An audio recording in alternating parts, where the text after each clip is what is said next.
Hi guys, I'm Rihanna and welcome back to another episode of Cruelty-Free Friday. In today's video, I would like to share with you 3 things that I do which I consider to be unethical as a vegan. I'm making this video because a lot of the time on social media like Facebook and YouTube, I notice that many non-vegans like to tell vegans that vegans feel ethically superior to them and think that they are generally much better people than they are. I think this is massively unfair because it groups all vegans together into one category, and frankly, I've got a news flash for you. Vegans are all individual people and we have very different takes on things. And so I thought it would be helpful to show you 3 things that I do which I don't think are ethical. I am a vegan. I live this way because it's important for me to be ethical, and I don't feel great doing these things. Even though I'm making changes as much as I can, you'll see when I share the 3 things with you. The first point is that I don't live zero waste, and you're probably watching this video and you might be thinking, come on, Rihanna, like who really lives zero waste nowadays? But there are actually people who do, and there is a growing zero waste community. Now, for me as a vegan, I think it's something that should be done after you go vegan. I think the food is the primary and most important thing you should change about your life, and then you should look at other things. And I mean, that's another reason why I'm making this video. I don't think that being vegan is enough by far. And I think that if you are a vegan, you have an ethical responsibility to do more and to be more because you're aware of these things, or you should be growing more aware of them because you care about the environment, you care about animals, and you care about health. And it's your job in a way. I'm speaking to you vegan to vegan here. I do think it's our job to do more because frankly, being vegan's not enough. We have to inspire others and we need to teach others. So not living zero waste is something that concerns me. It is something that I feel guilty about, even though I have made changes in my life to reduce the amount of waste that I create. So I use a menstrual cup and cloth pads during my period.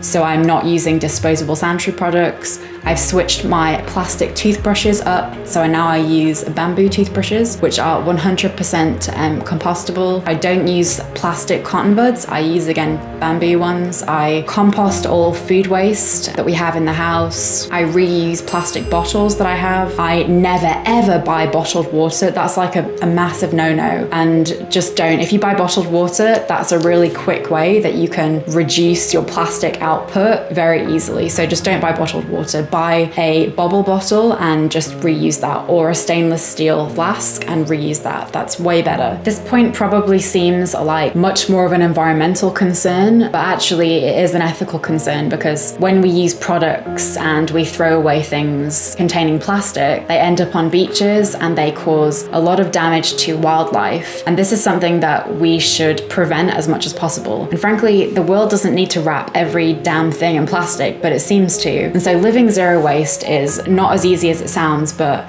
there are a lot of ways you can massively reduce the amount of plastic you're using if you just switch up your toothbrushes, switch up things like cotton buds. If you have a period and you menstruate, then switch to a menstrual cup or cloth pads and just reuse them. I also use reusable kitchen roll, which is just like a fabric squares, so I don't throw away, the disposable paper ones.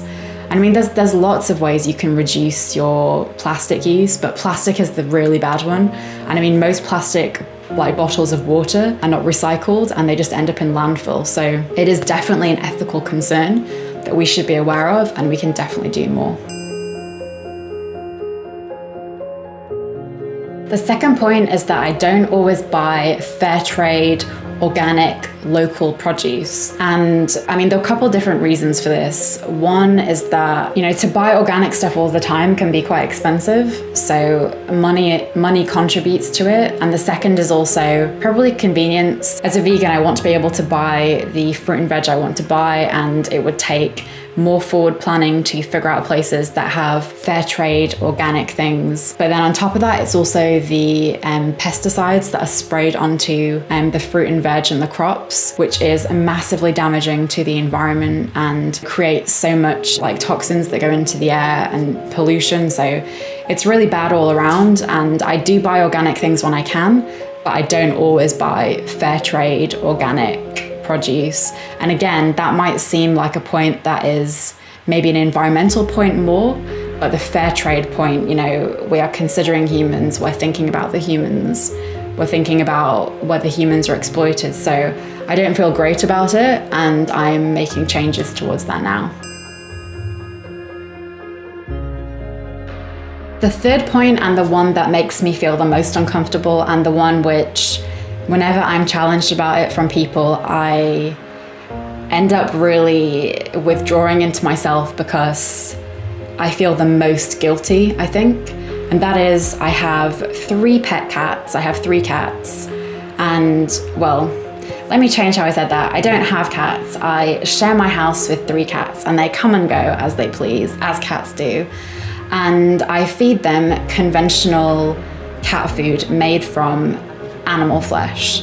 Now, not only do I feel incredibly guilty buying this, but it is literally the only thing I buy now which directly supports the meat industry. And I think about this a lot. I think about it often, and yet I haven't changed that, and I'm not sure that I will.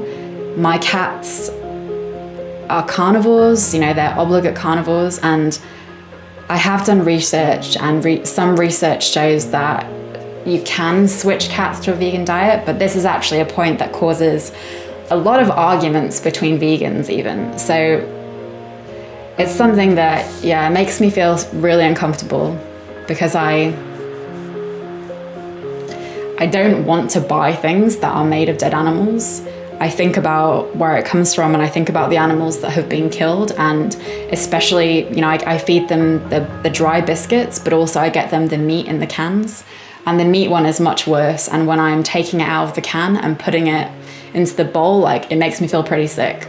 But my cats love eating it, and I know that there's nutritional content in there for them.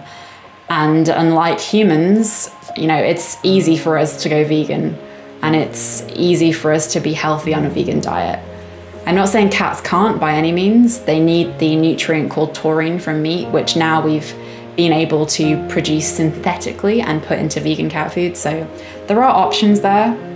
I'm not really sure which way I'm going to go with that one yet. I'm being totally honest with you. So if you're watching this video and you think I'm a massive hypocrite because I'm vegan and I'm still buying meat for my cats, then that's your choice. This topic makes me feel incredibly uncomfortable, but I wanted to bring it up because of that. And a secondary point to this cat thing, 2 of my cats are pedigree Bengals. Now, I got them before I went vegan, and I got them before I had any idea about exactly how horrendous it is to buy animals from breeders. And had I known then what I know now, I wouldn't have got, you know, I wouldn't have got 2 cats from breeders. I would have gone to the rescue, and I would have chosen 2 cats that needed a really good home. And now that I know animals in, you know, cats in shelters are dying because people like me are buying beautiful pedigree cats from breeders, really breaks my heart. But again, this is something that makes me feel incredibly uncomfortable, and whenever I've been challenged on this, I really withdraw into myself because I know it isn't ethical, but they're cats and they're alive. They're in my life, and I love them very much. And it isn't a case of I can just take them back. They're here, I'm gonna have them for like 20, 25 years. Cats live a pretty long time if you look after them well. And they're my children. I can't change that, but I wanted to be honest with you. If you see my cats in any videos, I have 3 in total, but 2 of them are pedigrees. So now you know my story. I got them before I was vegan and before I realized. I'm not making excuses for it. I think it is unethical, and I would definitely not encourage anyone to buy a pedigree cat or dog from a breeder when animals are being euthanized and dying in shelters, because we can save them and they will be as loving and as incredible at being our companions as any that you can get from a breeder. So they're my 3 unethical things that I still do as a vegan. All 3 of them make me feel uncomfortable, but my my last point about my cats is definitely the one that makes me feel backed into a corner because I don't really have anything to say about it. I hope you enjoyed the video, and I hope you've also enjoyed that I've been honest with you. That's really important to me. I am a vegan, but I in no way, shape or form make out that I am a perfect person, and that is not what veganism is about anyway. Being vegan is about reducing the amount of suffering we are impacting on animals as much as practicable. That means stop eating meat, dairy and eggs, stop buying leather, stop buying wool, stop buying fur. Don't buy these things, you don't need them. I hope that comes across in the video because vegans are not perfect. We're people too. We all have our flaws. We don't think we're ethically superior. You know, we all do different things and we all make different choices that can't be ethical 100% of the time. But that's not why we're vegan. We're vegan to reduce the impact as much as we can. So I will strive to go zero waste more in different aspects of my life, and I'll update you on that if you want. And I will try, as I still try every day, to buy more Fairtrade organic produce. With my cats, I'll update you. If you want me to make a video about my cats in the future, I will, because it's definitely a topic that causes so much friction between vegans in the community. And it's silly, really. It doesn't need to. If you're gonna feed your cat meat, then feed it meat.